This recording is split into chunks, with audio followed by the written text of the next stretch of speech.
Before you listen, if you enjoy the stories and want to hear more, then please consider subscribing. Most of you listening aren't subscribed, so please take this time to subscribe. Turn on notifications so you'll never miss a story and be the first to hear. You'll also be supporting me. Thank you.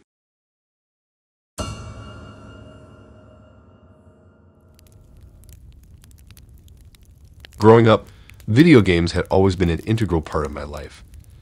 In particular, my Xbox, with its gleaming black finish and the green emblem glowing with promise, had been my trusted companion through the years. Every little detail etched into my memory. The smooth texture of the controller, the hum of the system as it whirred to life, the adrenaline rush of my favorite games. Yet life moves on, leaving little room for such indulgences.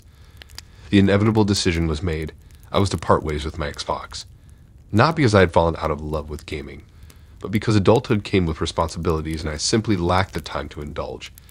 Thus began my foray into a world of online selling, and I chose Craigslist as my platform, a decision that I would later question. As a Craigslist newbie, I was pleasantly surprised at the quick responses. One of these, from a user we'll call Buyer X, stood out.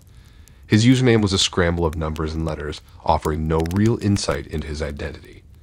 He showed an interest, but his offers were consistently below the asking price, like really low. Not wanting to seem rigid, I entertained his haggling, assuming this was a typical part of the Craigslist experience. But to be honest, perhaps I should have heeded the red flag that was his incessant lowballing. It was as though he was testing my patience, pushing the boundaries to see how much I could take. At a point, it became insulting, leading me to refuse his offers firmly. What followed was a series of aggressive emails from Buyer X, filled with foul language and explicit threats. The friendly bargaining had taken a turn into a dark alley. Despite my alarm, I thought the best course of action was to cease communication, hoping that blocking his email would end this ordeal. Naively, I believed that was the end of it, not realizing that the Sinister game was only just beginning. Within days, another buyer emerged, offering the price that was in line with my expectations. The transaction went smoothly, and the Xbox found a new home. Finally, I had sold my Xbox, but I was left with a sense of sadness, knowing that I had just let go of a precious part of my life. I was looking forward to moving past the unfortunate incident with Buyer X, but life had other plans. A week post-sale, I found a handwritten letter in my mailbox. The lack of a return address was eerie, and my heart pounded as I read through the scrawled handwriting. It was from Buyer X. His threats had now invaded my personal space, and the impersonal nature of his previous emails was replaced with a palpable rage that seeped from the ink on paper. I felt a chill run down my spine, not from fear, but from the shock of how quickly things had escalated. The letters didn't stop at one. They started coming in regularly, each carrying a higher dose of venom than the last. I was caught in a vortex of fear and anxiety, losing sleep and peace of mind. Simple tasks like going to work or grocery shopping turned into a psychological ordeal as I started seeing shadows in every corner, hearing phantom noises. The lines between reality and paranoia began to blur. Feeling desperate and out of options, I decided to contact local law enforcement. They seemed to share my concern but pointed out their limitations. With no explicit threat to my safety, their hands were tied. The police's reassurances were a cold comfort, failing to suppress the paranoia that gnawed at me. Life went on, albeit shrouded in a cloud of fear and uncertainty. The Xbox, which I sold to declutter my life, had ironically wrapped me up in a frightening, unfamiliar chaos. I struggled to keep up a facade of normalcy, even as the paranoia continued to gnaw at me. Then, without warning, the letters stopped. The silence was eerie, leaving me suspended between relief and dread. Each passing day without a letter seemed like a victory, but the anxiety of their potential return was ever present. Months turned into a year, and the incident gradually started to feel like a bad dream. Yet the memory of the fear never completely faded. A part of me remained on high alert, forever altered by the experience. What was supposed to be a simple transaction on Craigslist had escalated into an unexpected personal nightmare. In the grand scheme of things, this may not qualify as a typical horror story. There were no ghosts, no demons, no blood-curdling screams in the dead of night. Yet, the experience was nothing short of terrifying. The suspense, the anticipation, the fear of the unknown were far too real, far more disturbing than any fictional ghost story. The very act of selling my Xbox, so ordinary and mundane, had spiraled into an extraordinary, life-altering ordeal. This was around the summer of 2018. I was recently let go from my job due to budget cuts, and that had set my life spiraling into an unforgiving vortex of confusion and stress. The residual funds in my bank account were swiftly dissipating, and a sense of urgency clung to me like a shadow. This was when the thought of becoming an Uber driver emerged, an avenue that promised immediate income and some respite from the growing anxiety gnawing at my edges. On a sluggish Saturday morning, I found myself on Craigslist, scrolling through countless listings of used cars. Each car was a story waiting to unfold, each one carrying the potential to turn my life around. Among these digital tales, a Nissan Sedan caught my attention. I remembered reading about how well suited this particular model was for Uber driving, tucked away in the comments of an online forum I had visited. The price seemed suspiciously low, setting off a subtle alarm in my mind. But I quickly muted the sound of caution, letting my desperate need overshadow any emerging doubts. John, the seller, lived in a neighborhood that had a rather notorious reputation. Its broken pavements and graffiti-infested buildings spoke volumes of forgotten tales and whispered warnings to the few venturing in. Yet, driven by desperation, I stepped into this concrete wilderness, guided by the prospect of a new beginning. Upon arrival at the dilapidated apartment block, I was greeted by the sight of the Nissan parked in all its faded glory. It bore the marks of countless stories and many miles traveled. I examined the vehicle with meticulous care, poking at its corners, flicking switches, and feeling its pulse reverberate under the hood. With every inspection point checked off, I began to feel a glimmer of hope, and so I decided to invest the last fragments of my savings into this aging metal chariot. The exchange of cash was a significant moment. Each bill that passed from my hand to John's seemed like a piece of my dwindling financial stability being handed over. John's handshake was clammy, his gaze elusive, an uneasy moment that made my stomach churn slightly. But my mind was too clouded by the relief of securing a car to ponder over the unsettling details. On the drive home, my newly bought Nissan began to cough and wheeze, an ill patient on the brink of collapse. And then it just stopped, leaving me stranded on a deserted city street with the dying light of day. The dashboard lights flickered like a signal of distress, echoing my growing panic. My calls to John were met with a cold digital response. Voicemail. The day got worse and turned into a tumultuous nightmare as my attempts to reach John proved useless. He wasn't picking up. The call went to voicemail many times. The car, my supposed ticket to financial recovery, had transformed into an anchor, dragging me down into deeper turmoil. In the midst of the towing ordeal, a flicker of red and blue caught my eye. From the rearview mirror, I saw a police cruiser pulling up. My heart lurched at the sight. I'd seen the flashing lights in countless movies, but being at the receiving end was an entirely different ballgame. An officer stepped out, his uniform crisp and authoritative, his eyes hidden behind mirrored sunglasses. He ambled towards me, his footsteps echoing in the still evening air. I swallowed hard, trying to calm my racing heart. His hand rested on the belt housing his service pistol, a silent reminder of the gravity of his profession. I noticed a subtle shift in his demeanor as he glanced at the Nissan, a mixture of curiosity and professional concern. He asked me what had transpired, a simple question loaded with so many implications. My mouth felt dry as I recounted my story, my voice sounding oddly detached. His gaze never wavered, his expression unreadable. He excused himself and returned to his cruiser. He began to converse on his radio, his words muffled by the distance between us. The officer emerged from his car after a few tense moments. His initial casual demeanor had been replaced with a serious, almost stern countenance.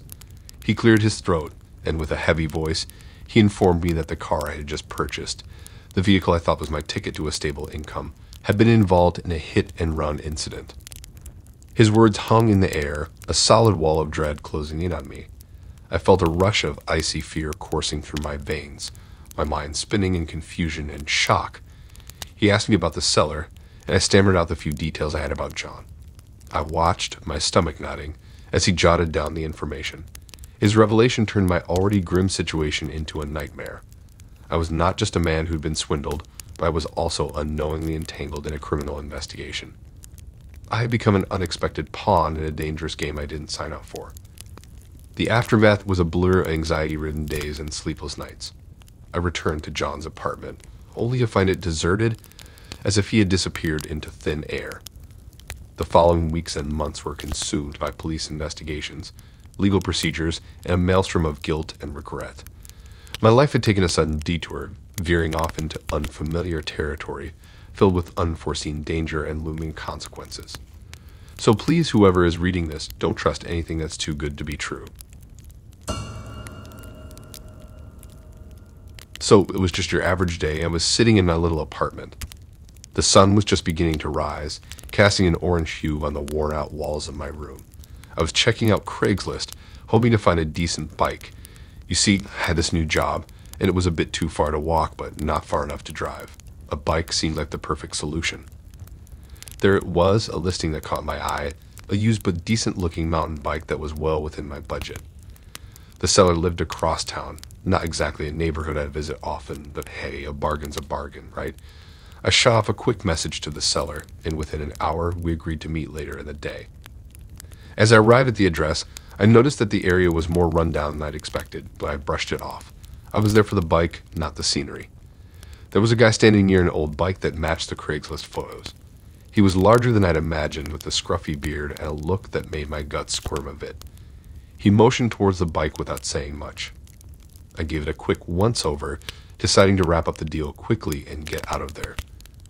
Just as I extended my hand to pull out my wallet, I was brought to a jarring halt by an unexpected sensation. A firm hand suddenly gripped my arm with a strength that seemed to squeeze the blood out of my veins. Whirling around, I came face to face with another man who had appeared seemingly out of nowhere.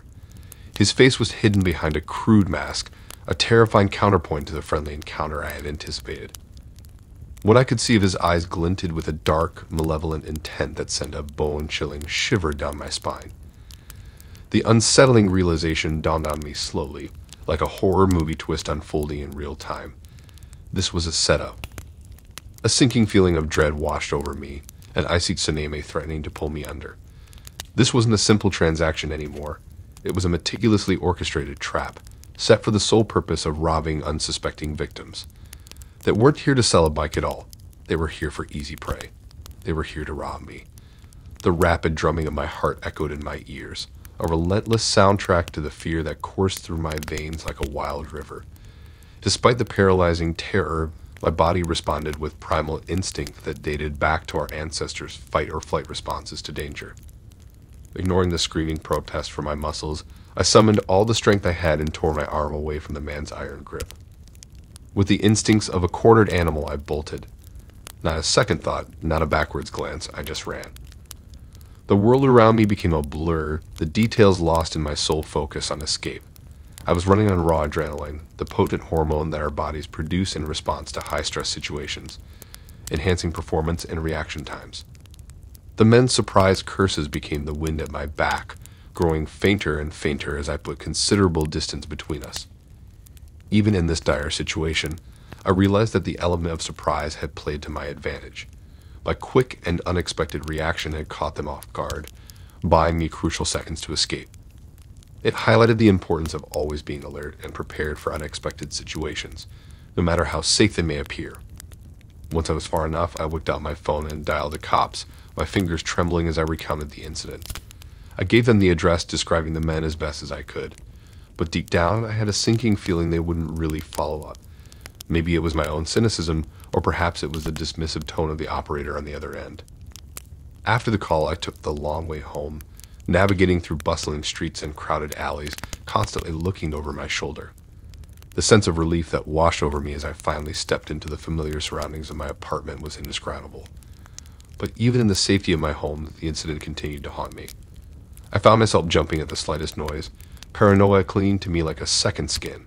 I couldn't ignore the fear, the feeling of having escaped a dangerous situation.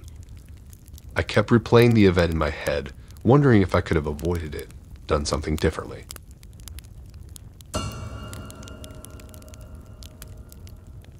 I've always had a desire for the bizarre, a curiosity for the inexplicable.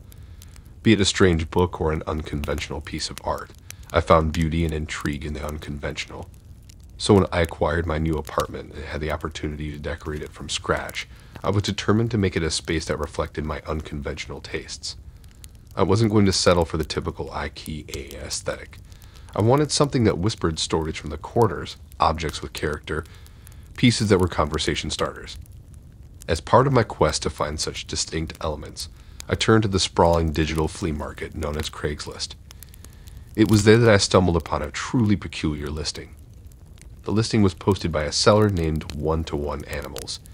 It featured an array of animal heads reminiscent of the vintage mounts that you might see in old English hunting lodges or upscale steakhouses. The ad was filled with images of these heads: a dignified stag, a ferocious grizzly bear, an exotic zebra, among others. What was explicitly interesting was that these were stated to be imitation pieces, not real taxidermy. The intricate detailing on these fox heads was mesmerizing. I was compelled by the sheer eccentricity of having one as a decorative piece in my apartment. Assured by the seller's explicit mention that these were imitations, I got in touch to inquire more. My interactions with One-to-One Animals were smooth and professional. The seller seemed enthusiastic about their pieces and provided additional photos and descriptions upon my request. It took the time to detail the creation process, which they insisted involved no harm to any animals. Being an ardent animal lover, this was a crucial factor for me. The last thing I wanted was to contribute to an industry that exploited animals. Feeling assured and captivated by the craftsmanship of the majestic stag head, I decided to place an order and arrange for delivery to my apartment. The delivery day was fraught with anticipation. When the package arrived, it was carefully wrapped, large, and seemingly weighty. Unboxing it was like unraveling a mystery, each layer of wrapping uncovering more details, the textures, the colors. But as the final layers of packaging fell away, my excitement was replaced by a sinking feeling of horror. The animal head was not imitation, it was hauntingly real. In fact, there was still blood present in the head. I found myself staring into the lifeless, glassy eyes of a creature that had once roamed free. The texture of the fur, the weight, the faint smell that clung to it, it all attested to a grim reality I wasn't prepared to face. Coming to terms with this horrifying discovery was a struggle. I felt nauseated, filled with a sense of betrayal and revulsion. The bizarre charm that had initially drawn me to the idea of a fox animal head as a decorative piece had morphed into a nightmare that I hadn't signed up for. I contemplated reaching out to One-to-One Animals and demanding an explanation. However, the thought of facing the person capable of dealing in such outlandish goods filled me with an unsettling fear. Instead, I decided to report the incident to local law enforcement and animal welfare agencies, providing them with all the necessary information and hoping they could handle the grim situation more aptly. In the aftermath of the incident, my daily life was filled with grim reminders of the horror I had unwittingly invited into my home. Each time I looked at the spot where the package had been opened, I was met with a ghostly recollection of the stag's lifeless eyes staring back at me. The sheer reality of it all made my stomach churn every time I recalled the incident. Despite my attempts to forget and move past it, the echoes of the horrifying discovery lingered, casting a dark shadow over my daily life. Despite the unsettling experience, life had to carry on.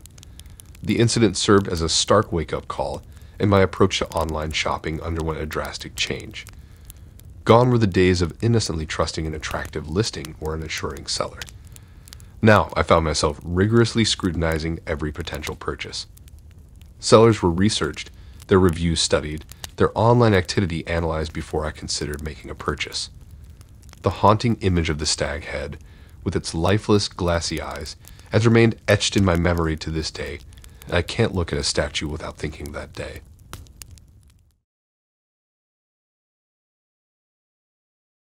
Thanks for listening in.